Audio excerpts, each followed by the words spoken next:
Hello out there. Welcome to Your Next Mission video podcast.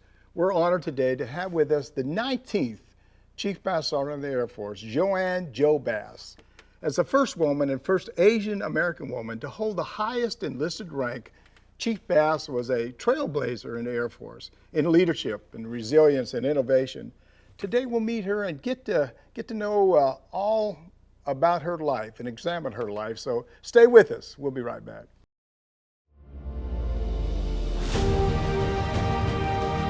Welcome to Your Next Mission video podcast, where we tell the stories of those who have served in the past and those who are serving today. From transition to financial wellness, VA benefits to mental health, we cover issues facing veterans, active military, and their families. Now here's your host, the 12th Sergeant Major of the Army and co-founder of the American Freedom Foundation, Jack L. Tilley.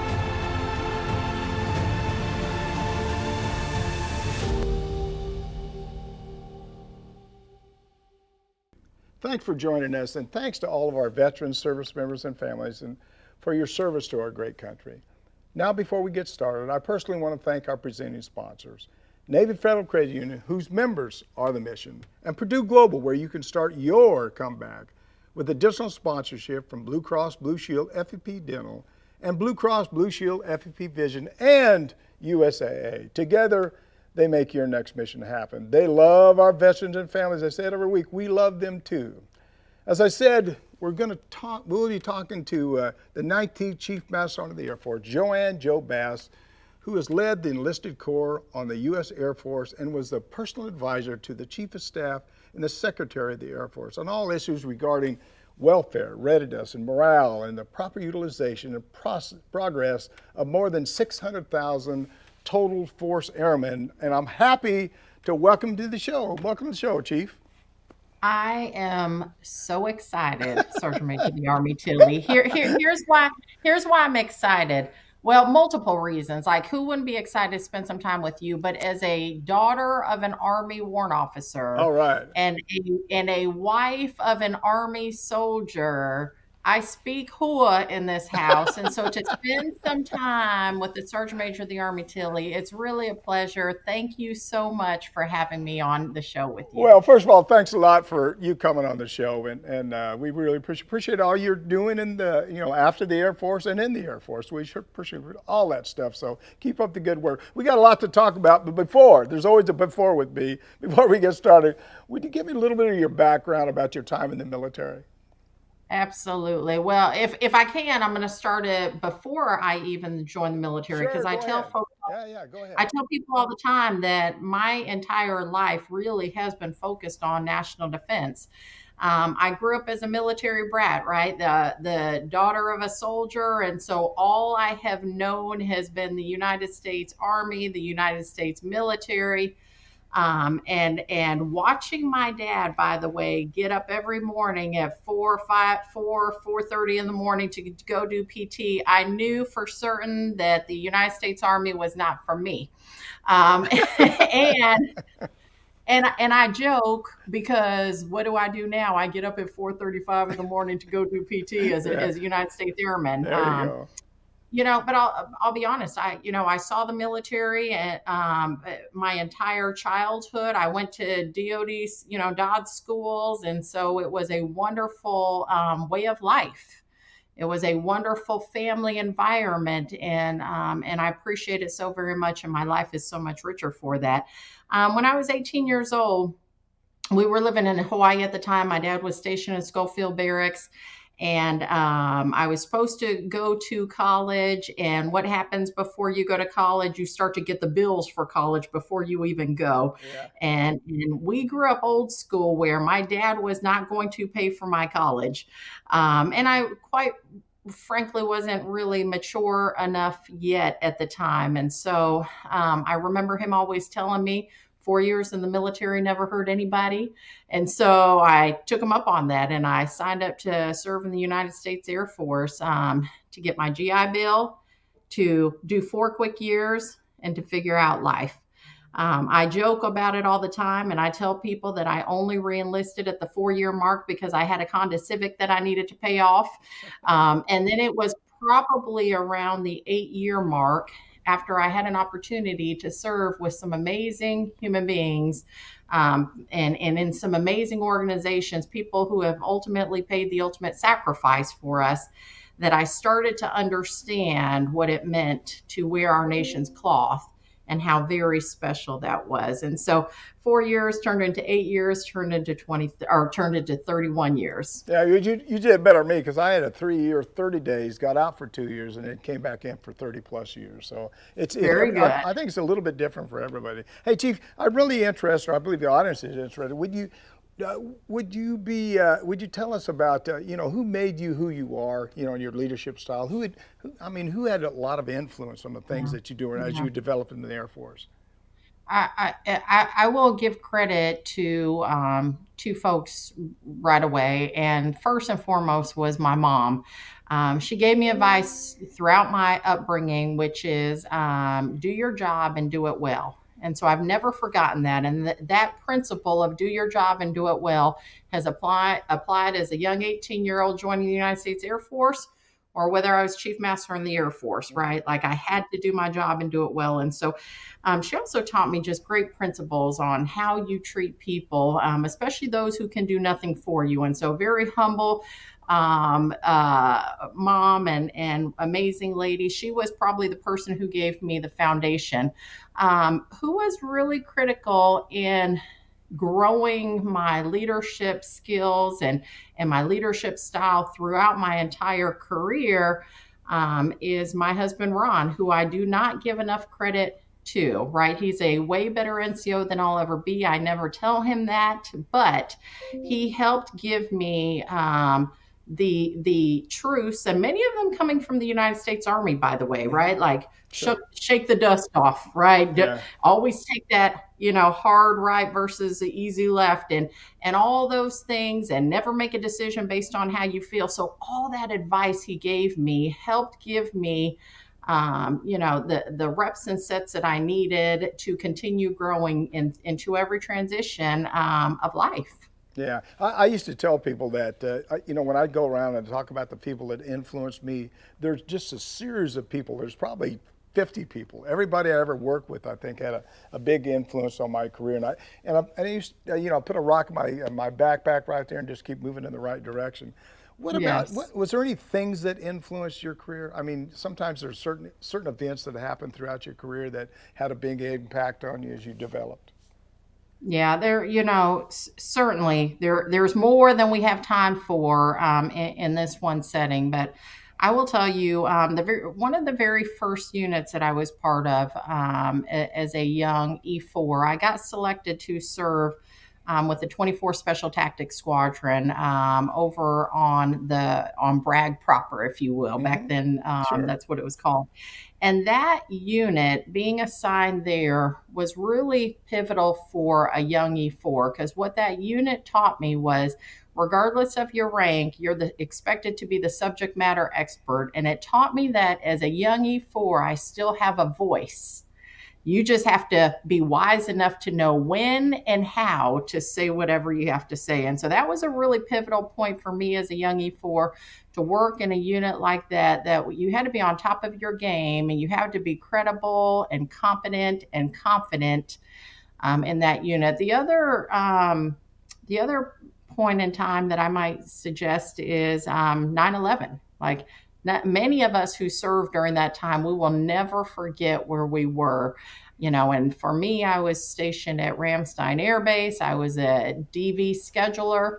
And just the sheer impact of what happened during 9/11 really solidified to me again why I wear my nation's cloth, and what we've got to do to ensure that we never take for granted the freedoms and the prosperity and the blessings that we have as a nation. And it requires a strong military. So if I wasn't all in then, that moment really did help me get there. Yeah, I was in the Pentagon on 9/11. Oh, wow. In fact, I don't know if I ever told you, but I was also, when I was a young soldier, I was overran, 20 wounded and 7 killed. And so there's events like that really had a tremendous impact on my life, just like everybody else. But 9/11 was, when I look back at 9/11, so many people died on that day that had a big influence. Really made me angry. I think it made all the services angry, and we couldn't wait to find the people that did that. Quite frankly, and kill them if we could find them, for sure. Yeah. As you know, you really have really did quite a bit in your military career, and as the first woman to serve as the Chief Master of the Air Force, you just didn't break the glass; you crushed it throughout that. So, what was it like being the first Chief Master of the Air Force? Not, I hate to say. I used to say everybody's the same, and I never would say woman and man. I'd say, hey, you're an airman or a soldier or whatever. But it was a little bit different for you. And was it any different, or was there something there that that you want to talk about with the audience?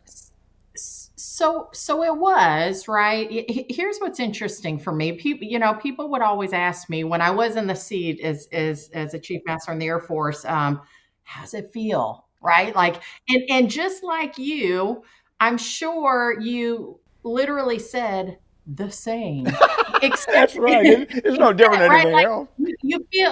You feel the same, except for the fact that you have a greater responsibility, that you realize what that means, right? And one, quick point, I had my team, by the way, change how my bio read for the Air Force, because it used to say some stuff like, leads and cares for the 400 and something thousand, enlisted force. And I'm like, take that out of there. I lead and I care for the over 689,000 total force airmen, because I'm not just the chief to our enlisted force. I'm the chief to our officers. I'm the chief to our civilians, and I care about all of them alike. Yeah. But I felt, back to your original question, it felt the same. However, it's not lost on me that to many women, or to many minorities, or to anybody, and I don't even just want to classify to them, that just by my selection to be the Chief Master in the Air Force and to serve with General C.Q. Brown, that was a significant event for them. And so I had to be very careful that I didn't dismiss it and say, oh, right, like no big deal. I still am extremely honored, humbled, and proud to have been the first, but it solidified what I shared with you earlier, that I still have to hold true to my mom's advice, which is do your job and do it well, so that there might be seconds and thirds and fourths, and we just quit counting. Yeah. And the best person would just be in these positions. Well, I said it a minute ago. In my military, I remember when they come out with sex harassment, all that other stuff that was going on in the military. Yeah. And when I was a division sergeant major, and I said, look, I'm going to tell you something. I don't treat anybody any different. Everybody's the same. Yeah. When you put on that uniform, you're the same. You're the same soldier. And you're to follow the same rules. And so I don't know, it bothers me sometimes that we do have problems. We do have people that violate those rules, but we can sort them out. Yeah. We can kick them out of the service and get them going somewhere else. But one other thing I was going to tell you, I really thought when I went to be the Sergeant Major of the Army and you went to be the Chief Master, I thought I knew a lot about the Army. But my eyes were really opened up when I got into the Pentagon, all the stuff that was going on. And it took me just a little while to figure out, exactly what I needed to do in the Pentagon to help the service member, help our soldiers and officers and non-commissioned officers out. So what do I got to do? And so I was working around. So it probably took me a little bit, but I was a brigade, battalion, division, and then United States Central Command Sergeant Major, then up there. So there was a little bit of growing when you got in, especially testifying in front of Congress. That was a little bit different for a lot of people.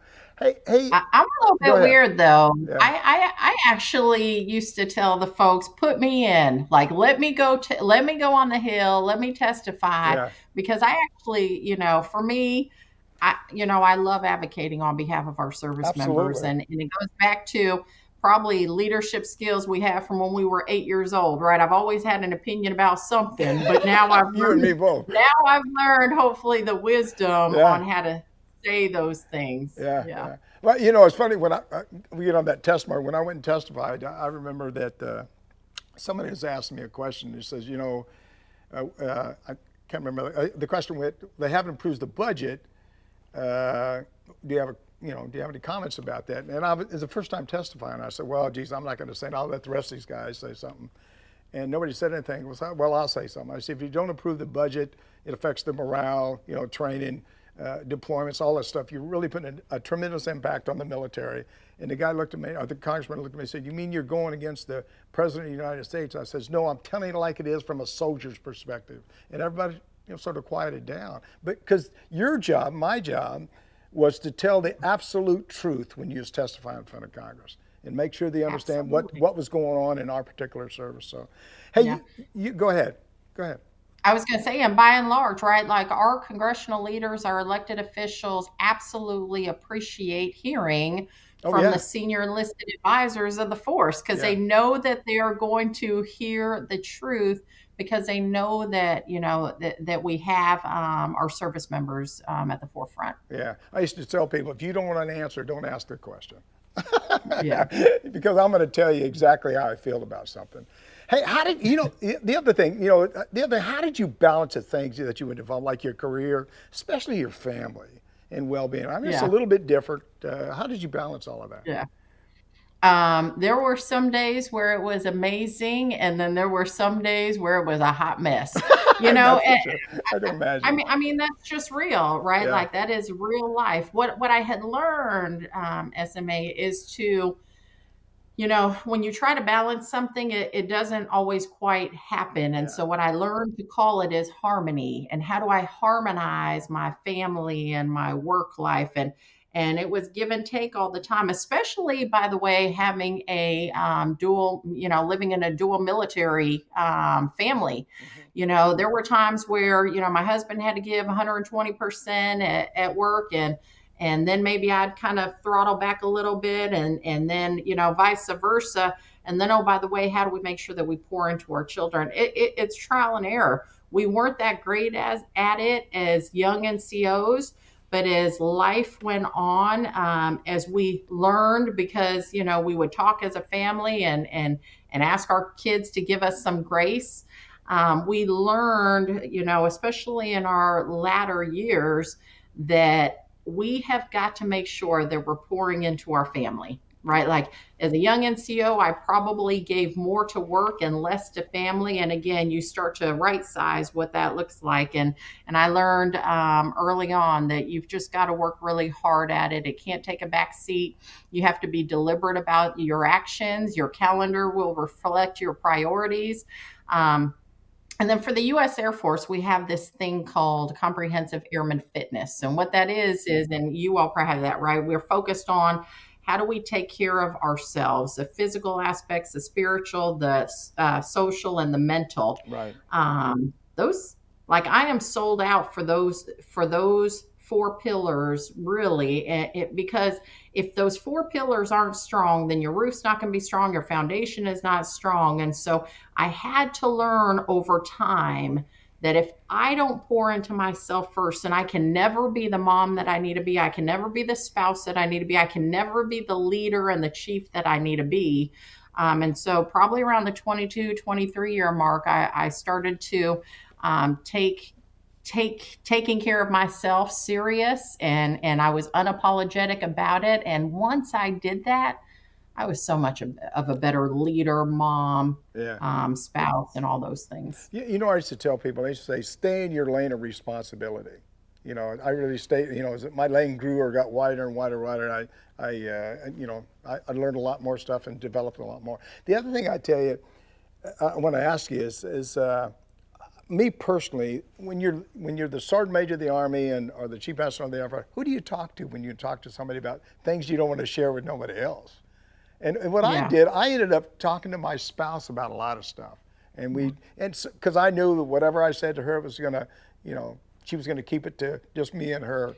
But that's a tough job because there's not a whole lot of people that you can share how you feel or maybe share some comments about something maybe you want to do or don't want to do. So who'd you talk to? Yeah.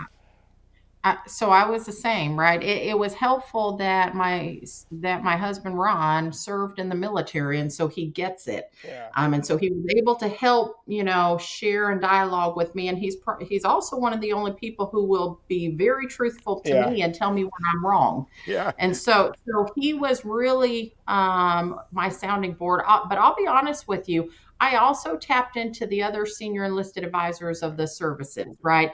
Like I would reach out to Sergeant Major of the Army Grinston and all the other folks at Troy Blacks, right, to say, hey, what say you on these things? Because until you're sitting in some of these positions, to your point, it's hard finding somebody, but the key is find somebody. Yeah. We're always better together, and we're always better when we have different data points. Well, you want to from find folks. somebody that you trust, have confidence in. You're right. I talked to the other senior enlisted too. I talked to them too. Yeah. But I was laughing there a minute ago because I remember one time I went home to my wife and I said, Gloria, I can't believe so and so did whatever, and she looked me right in the eye and said, well, you did that before.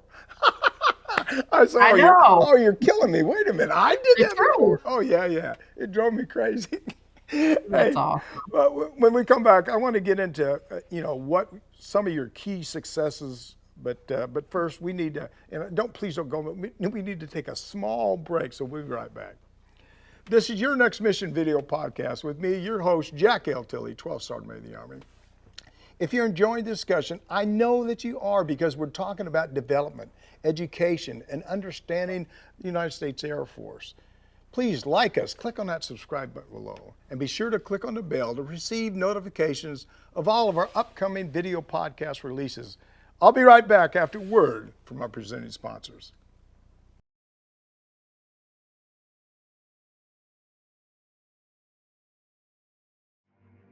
You're watching Your Next Mission video podcast, proudly presented by Navy Federal Credit Union, the most trusted credit union owned by members of the military community, serving all branches of the armed forces and their families. Learn more at NavyFederal.org. Their members are the mission. And Purdue Global. You're ready for a comeback, and with Purdue Global, you can do more than take classes. You can take charge of your story, of your career, of your life. Earn a degree you can be proud of and get an education employers respect. Start your comeback at purdueglobal.edu. Now back to your host, the 12th Sergeant Major of the Army, Jack L. Tilley.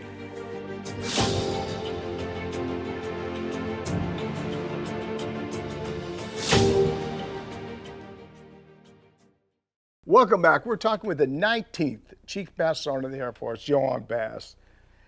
Chief Bass, as the first woman and first Asian American woman to hold the highest enlisted rank in the Air Force, what are some of your keys to success, as far as leadership, or as far as being a leader?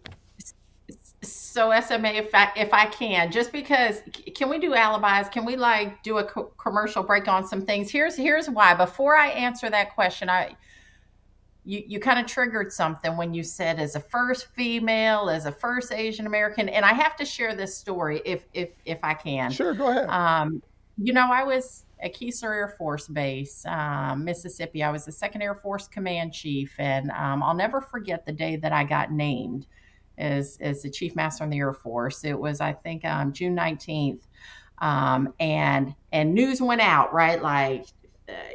JoAnne Bass gets selected as Chief Master in the Air Force. And that was the first time, to be honest, call me naive, that it occurred to me and hit me like, I knew I was going to be the first female. I knew, the demographic piece, but I didn't realize to the extent that media was going to latch on to that very aspect, right? Oh, yeah. First female Chief Master in the Air Force, first Asian American. So that day, the phone started ringing off the hook. I have my team, picking up the phone, and they're like, Chief, we've got news reporters calling us asking, what kind of Asian are you? It was a thing. Yeah. And before then, and you'll appreciate this as an Army guy, I felt like just a normal Joe, right? Nobody knew me. Yeah. Nobody knew me. I was a numbered Air Force Command Chief. And my sister calls me up the next day and she's like, dude, you're on Wikipedia. So overnight, I'm in Wikipedia. I didn't put myself in Wikipedia. And half the information, by the way, was wrong. I have my dad calling me, saying, hey, kiddo, can you tell them I'm not a colonel, I'm a warrant officer? And I'm like, listen, Dad, right? I've got enough challenges, but it kind of, when you brought that up, I just, I always appreciate an opportunity to share that when when folks get put in a position, whether it was you or I, right? Like we immediately become, part of public eye and in a leadership position, and people put labels on us, and that label was put on me. And while, as I mentioned before, I'm extremely honored and humbled to have been the 19th Chief Master in the Air Force, to be first and foremost an airman. I didn't identify as, hey, I'm the first female and I'm the first Asian. Although I'll carry that mantle as long as I made it better for somebody else. Absolutely. Well, I think the other thing is, and you're just like me. In fact, I used to go to places, and when I'd go somewhere, somebody said, well, let me get you a car. You don't need to get me a car. I can walk down there. I just want to be one of the soldiers. I'm just a soldier. That's the only difference is I have a different job, a different responsibility. Yeah. And in fact, I'll never forget, I was at the Pentagon, again, our different jobs. They'd always want to carry my bags or pull my bags. I said, are you going to do that when I retire? No, the answer is no. Yeah. I got to pull my own bag. So yeah. No, well, that's that Army stuff where, again, Ron used to tell me all the time, pack your bags light enough that you can carry it. Oh yeah, absolutely. You're right. Yeah. Hey, what were some of the things you focused on in the Air Force? I mean, Yeah. I think I had 3 or 4 things that I really focused on all the time. What was your focus? What'd you focus on? So, when I got in the seat broadly, right, like we all kind of have things. And so I was focused on people readiness and culture, but within the people readiness and culture umbrella, there were some things that I knew we had to move the ball on. This is the fall of 2020 when I got in the seat. We were still in COVID, by the way. We've been focused primarily in the Middle East and what's going on over there. And we had a force who quite frankly, when I would talk with them, felt tired, a bit exhausted from their focus being over in the Middle East for the last 30 years, from COVID, from, the economy, all those things. And what I realized is our force, to some degree, had really lost its focus. And we needed to spend some time figuring out how to lift the strategic IQ of our leaders. We had leaders, quite frankly, who we had service members who were more worried about beards in the Air Force than they were about China. And so, not that I don't appreciate a good beard every now and then, right? Like, don't tweet that out. But like, I need you to focus more about the threats that we have, because it was very clear to me that we were at an inflection point, we still are, and at a time of consequence, that we've got to raise the strategic level of the strategic IQ of the force. And so that was one of the first things that I knew we had to focus on, is the development of the force.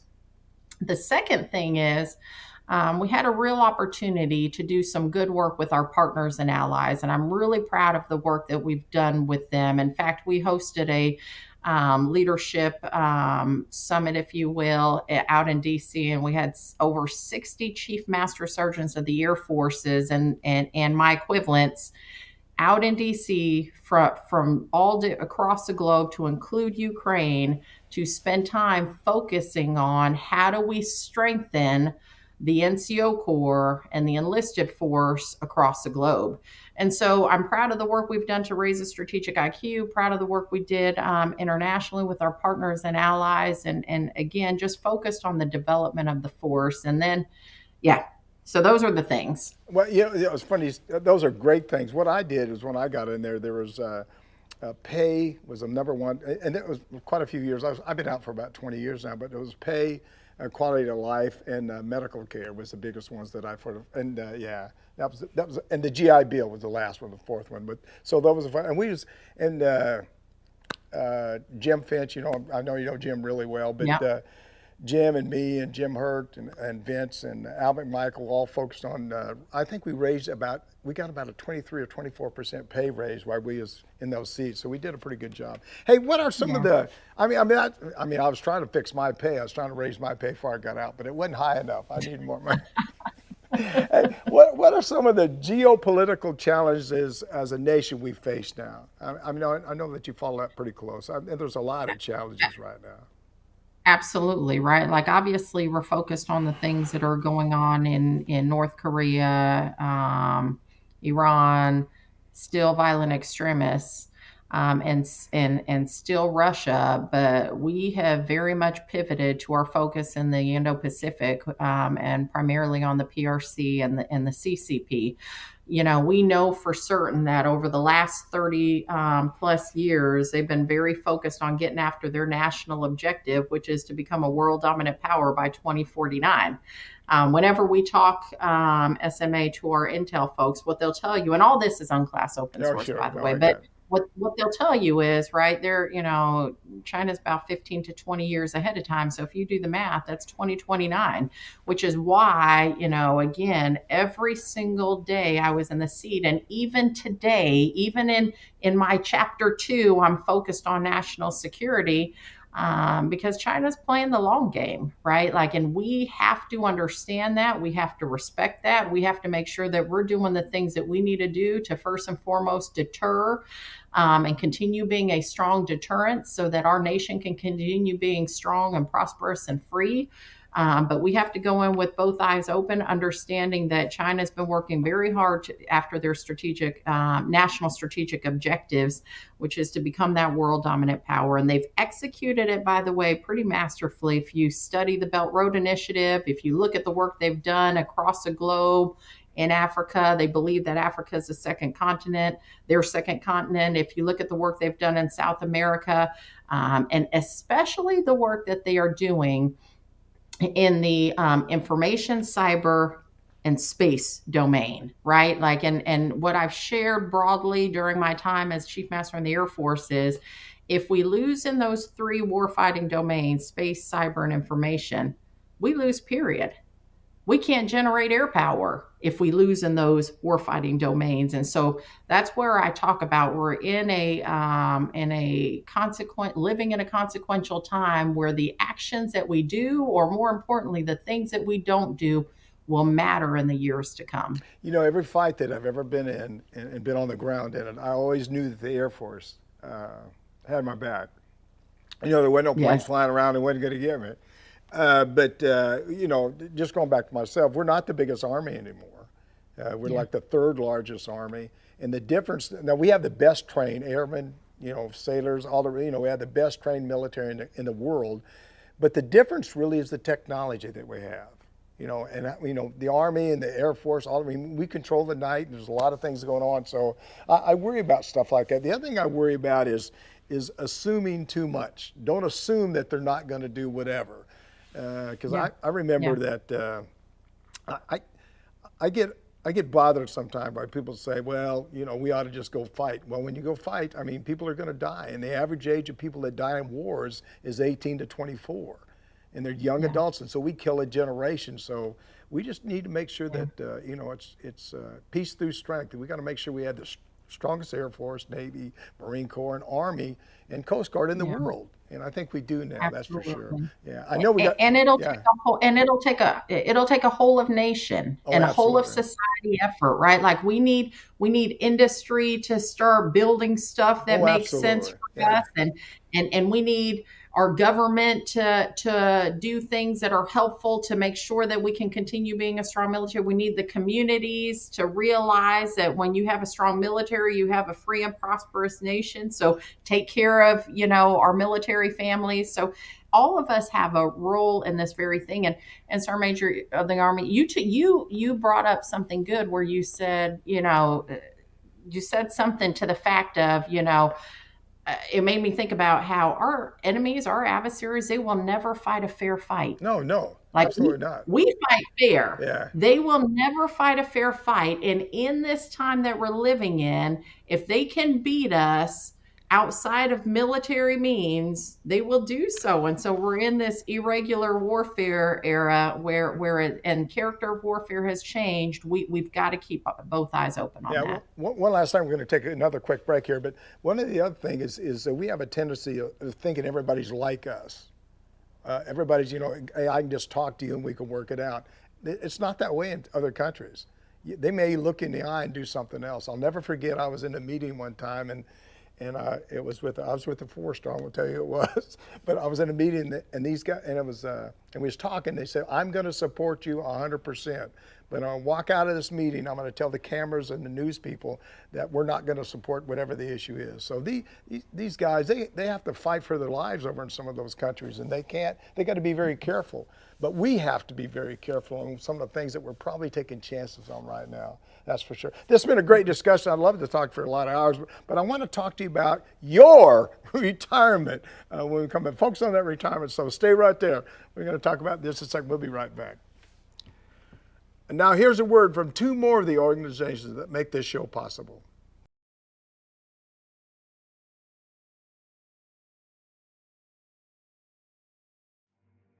You're watching Your Next Mission video podcast, brought to you in part by Blue Cross Blue Shield FEP Dental, Blue Cross Blue Shield FEP Vision. Part of transitioning out is that dental and vision insurance breaks off from your medical insurance. Vision and dental is very important to be able to enjoy your retirement. Blue Cross Blue Shield makes the transition so much easier. And USAA. A promise is a trust not to be broken, whether spoken with an oath or sealed with a pinky. And after 100 years, we're still taking care of the military community and their families. That's our mission, always. Now back to your host, the 12th Sergeant Major of the Army, Jack L. Tilley.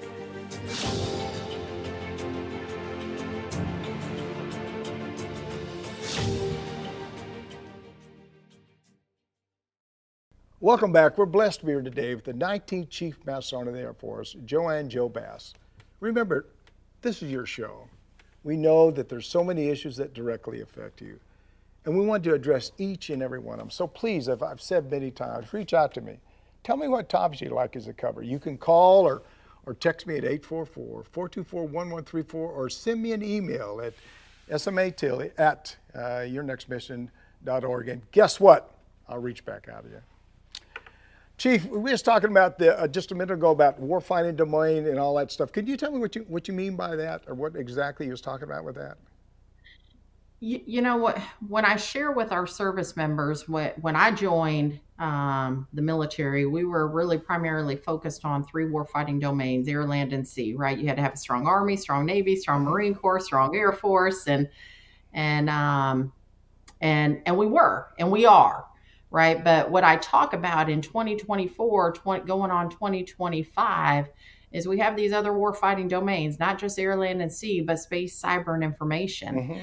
Mm-hmm. And I would offer, again, if we lose in the last 3, space, cyber, and information, we lose, period. And so I couldn't be a bigger cheerleader, by the way, for the United States Space Force.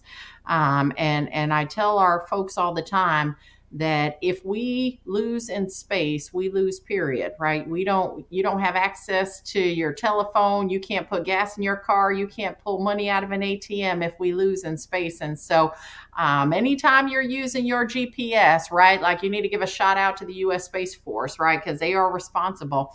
But one of the, when I talk about the information domain, that's one that I really, really do get concerned about. So much so that, we penned an article in our Air University Press called A New Kind of War. If you Google A New Kind of War, JoAnne Bass, you'll pull it up. But it talks about this information era that we are all in, and we're experiencing it every day, right? Well, we experience it every day in the sense of, there are bad actors, both foreign and domestic, that are online focused at creating turmoil, right? Like there's people who do not wish us goodwill. And so if they could cause us to implode, if they could, get after us in the information space, they win. The technology exists today, SMA, that you could hear my voice, you could see my face, and it's not even me. Yeah. Now, that's a dangerous place to be, especially when we're talking about our commander-in-chief or our commanders at at every echelon of command. This is the space that we're in. And so we are going to have to work really hard to develop critical thinkers throughout our military, throughout our nation to understand that. We've got to fact check. We've got to start to think about and consider where sources are coming from. Again, none of this is classified, right? Like, we know for certain that there are bad guys and gals in Russia who interfere with our elections. That's a fact, right? Using the information space. And when I see our service members fall for that, like that is what we've got to guard against in a major way, because we can't have our service members just believing everything that they do online. And why the online piece is so scary, why the information space is so scary, is he who gets the information out online first wins. Even if whether it's true or not, doesn't matter. Whoever puts it out first wins. And so we're in this information warfare space, and I won't even talk about TikTok, but we've got to figure this thing out in a big way. Yeah, well, you certainly got to be careful about what you put online. That's for doggone sure. I've gotten, I never, when people put online, maybe say something to me or something, I sometimes don't answer anything. I'm not going to get involved in any kind of debate or argument about anything, especially online, and open it up to the country. Hey, good information. I'm glad you brought it. I'm glad we talked about it during the break. Hey, Chief, 31 years in the Air Force. I call anybody less than me. I had 36 years. I don't want to say that you're a quitter, but you should have stayed a little. But so what you're saying is I had 5 more years than you. No. Well, they wouldn't let me get out. I was behind bars or something. I'm not sure. But you recently retired. What things have you focused on since your retirement? I mean, it's a big change in your life. I know it was for me, and I'm sure is for you. But what things are you focusing on right now? What's interesting is I feel like I'm still in the space that I was, just not wearing a uniform. I'm passionate about 2 things, and those 2 things are people and national security. And so, I told myself, by the way, before I retired, I kind of, I'm a big writer, and I wrote these 3 things down before I retired, because I find that if you do that, it helps you through your transition. But for me, I told myself that I was only going to do things that fell into these 3 bins. And the 3 bins were things that I love, things that I'm good at, and things that make a difference. And so when opportunities came my way, if they're not things I love to do in retirement, if they're not things that I'm good at, and if they're not things that make a difference, then I'm just not going to do it. Life's too short. And so with that, I've stayed true to that. And so now, if you look at kind of the portfolio of things that I'm involved with and doing, again, they're still in the people in the national security space, but I am doing about 30% of kind of nonprofit work, sitting on boards focused on people, focused on our service members and their families and our veterans. Homeless veterans, in fact, is one of them. And then I do some advising, and the advising that I do with corporate America or Columbia Southern University is one of the organizations that I love and I'm passionate about, because it's higher learning. But the advising that I'm doing is focused on making sure that corporate America understands the value of a military member, the value of a veteran, and so forth. And then I'm spending a whole lot of time with my family. There you go. And it feels wonderful.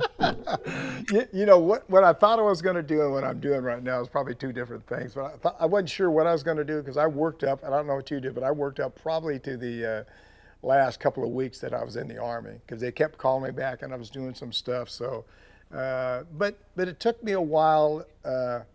It took me a while to sort of find my battle rhythm, to find out what I was really going to do. It probably took me 6 months to a year to sort of, because I'm not the sergeant major of the Army now. I'm just Jack Tilley, and I'm doing whatever I got to do. But I'm doing the same thing. I'm going to try to do all I can to help our veteran community and their families, and I'll do that until the day I die, that's for sure. I heard in an interview, you was recently at the MIC, I guess it was a MIC conference in Atlanta, where you talked about the importance of bringing along the next generation. Those are a lot younger than me, but what are you doing about that? Tell me about that a little bit anyway. The next. Thanks for that.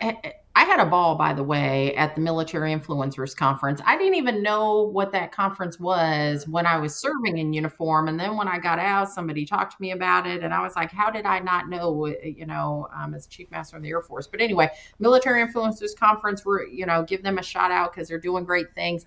But what they're doing is focused on how to strengthen veterans and service members for life after the military, especially for those who are entrepreneurs. And so what I shared with them is we've got to bring along this next generation, which is why I told myself that if I can latch on to a university of higher learning, I'm absolutely going to do it, because there's nothing more noble and honorable than bringing along this next generation, especially if we can help inform, what those programs might look like. So that's some of the work that I'm doing. The other work that I'm doing is just spending time with our youth, right? Like, it's fun because every once in a while I'll have a junior RTC or Civil Air Patrol or even ROTC classes reach out to me and say, hey, will you speak? And so, in fact, last night I just returned back from spending time out at Dallas Fort Worth, where I was at TCU and then UTA, spending time with college students and cadets. I also spent time with some of our DEPers who are about to join the U.S. Air Force, and just sharing my experience and how my dad told me 4 years in the military never hurt anybody. And what I remind those cadets or recruits is I'm a little bit different, SMA. I tell our service members that I don't actually care how long you serve. I don't care if it's 4 years, 6 years, 8 years, or 28 years. I thank them that they're going to be part of the 1% that does serve. And what I ask them to do is then make a difference in their unit, make a difference in their career field or their MOS, and make a difference in our military and our nation. And I'm like, is that fair? And they're like, yeah, So anyway, that's some of the work that I just love to do. Well, you'll never stop doing that. I've been doing that. When I got out of the Army, like I said, I struggled a little bit for a year, and then I found my battle rhythm. I decided I'm going to do all I can to, no matter how big or how small, I'm going to help the Army out, the military. I should just say all services until the day I die. Go ahead. I have learned that a China brief for me doesn't quite fall on the same set of ears, if I'm talking to a 13-year-old Civil Air Patrol kid. So I understand that. They're probably having nightmares about it, so I've had to learn to adjust my language. Well, I think it was 12 or 13-year-olds one time at a school, my school that I went to back in Vancouver, Washington. And after a few minutes, I realized, no, I better tell jokes or do something else. These guys don't care. Because I was telling them about the military. They don't care. Hey, Chief, first of all, it's been a great discussion. I appreciate you coming on the show and everything. And thanks a lot for what you're doing. In retirement life. I sort of do the same thing in different ways, probably different circles, but thank you so much, and we appreciate it. If I can ever help you, please let me know. Any final thoughts, anything that you want to share with the audience that are reemphasized with the audience? Hey, if I can, I'll just kind of maybe hammer home one point. In SMA Tilley, you're actually making me think about this point, because you could be doing anything that you want to do. But here you are, still into retirement and still serving the military community and the broader our broader nation. And so what I want to say to every single service member, family member, veteran, is you are forever part of this military community for life.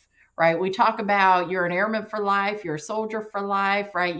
You're in this for life. And the blessings about this military community are that we're forever in it. And so I would say to you, when you take off this uniform, we still need you. Absolutely. And we need you to still keep serving, whether that's in your community, local community, whether it's in your Boys and Girls Club, whether it's in your VFW, your American Legion, whatever professional organization, right? The military has given you skill sets so that you can be your best version of you.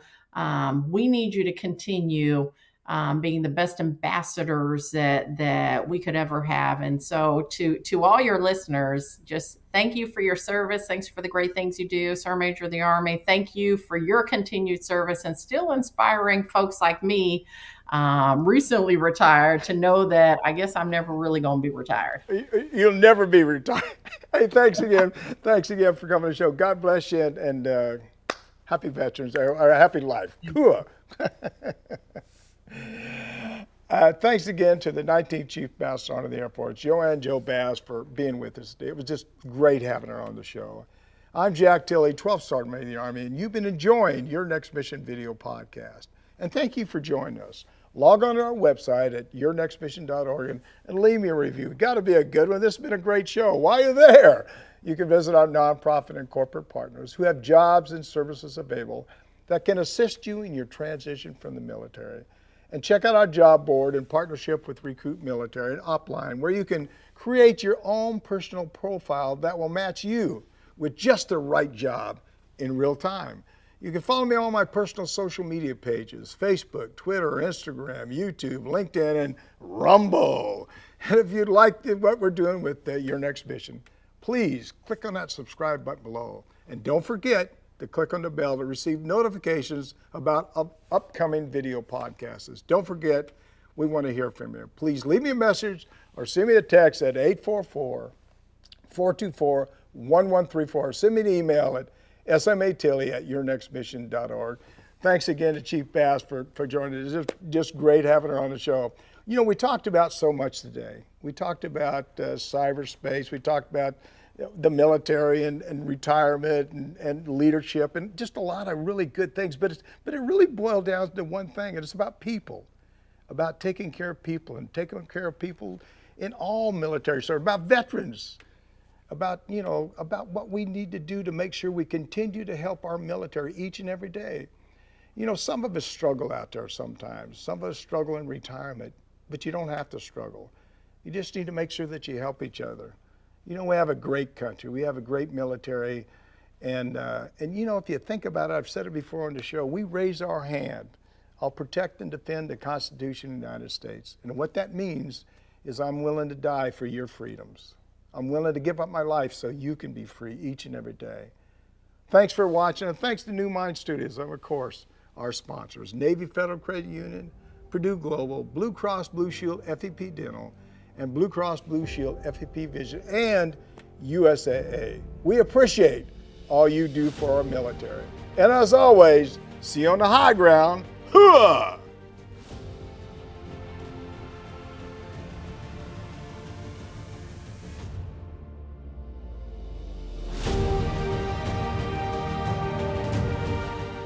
You've been listening to Your Next Mission, brought to you by the American Freedom Foundation. Learn more by visiting yournextmission.org.